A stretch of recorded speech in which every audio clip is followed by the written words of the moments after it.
Si j'avais à expliquer le projet Solène, je dirais que d'abord c'est de mieux connaître sa consommation électrique, essayer de mieux la maîtriser. Je pense que le projet Solène, c'est un petit peu d'optimiser la vie à sa maison en consommant le moins possible d'électricité.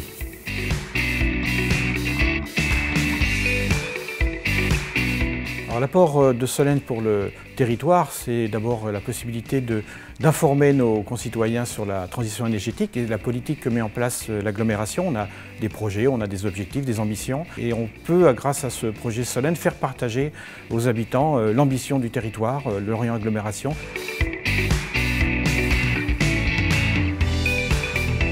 Nous, on espère que pour les habitants, c'est une culture de l'énergie qu'ils vont pouvoir s'imprégner. C'est l'action qu'on mène sur le territoire avec les animations qu'on peut faire à travers notamment notre agence locale de l'énergie. Comment les gens peuvent s'emparer de ce problème-là? On sait que le changement climatique, c'est aussi le fruit de nos consommations d'énergie.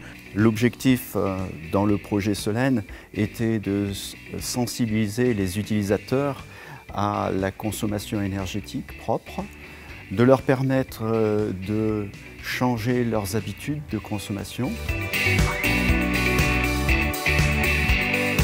Dans le consortium des 12 partenaires, l'Orient Agglomération avait plutôt une fonction de recherche des foyers témoins. Nous avons voulu que tous les habitants puissent y participer sur ces deux territoires. L'animation, c'est à la fois l'Orient Agglomération et à l'ON, mais c'est aussi être moteur dans cette mobilisation des habitants. Les équipements dont ont bénéficié les expérimentateurs consistait en une box domotique qui permettait la connexion de la maison, un équipement de mesure dans le tableau électrique qui permettait de mesurer toutes les répartitions et les consommations électriques jusqu'à l'installation de chauffage électrique et l'électroménager par exemple. Ils ont un site sur lequel ils peuvent venir suivre leur consommation, regarder l'agenda, apprendre les éco-gestes. Au départ, il nous avait dit qu'on ne pouvait participer qu'à un seul panel. Je m'étais inscrit donc sur le panel des domotiques.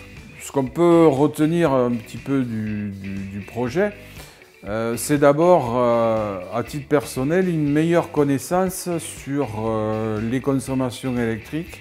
Les données du compteur Linky et les données de la domotique, effectivement, quand on les relie, permettent une analyse beaucoup plus fine de la consommation. Et là, je pense qu'on peut agir sur la consommation. Nous, on a fait donc l'expérimentation Solène, où on avait fait donc, lors d'un atelier les mesures de lampes, les différentes lampes pour voir les puissances. C'est que les gens, au moins, ils peuvent savoir ce qu'ils font pour la communauté. Et en même temps, ça peut leur permettre à eux de progresser. Il faut que le consommateur expérimente, teste, pour pouvoir ensuite adopter ces bonnes pratiques. Donc nous avons développé des ateliers qu'on appelle Do It Yourself, pour que vraiment l'expérimentateur puisse venir tester par lui-même.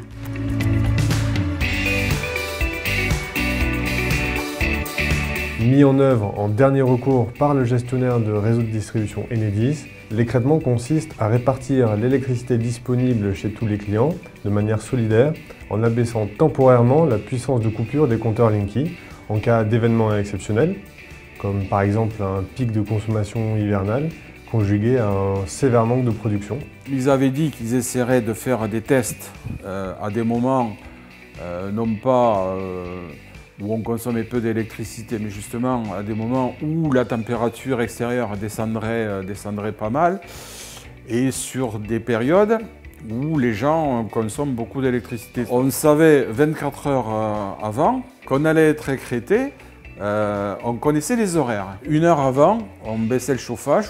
On évitait évidemment de se servir des appareils électriques. Donc on adaptait effectivement notre consommation à la baisse de coupure. C'est vrai que c'est un enseignement individuel quand même relativement riche.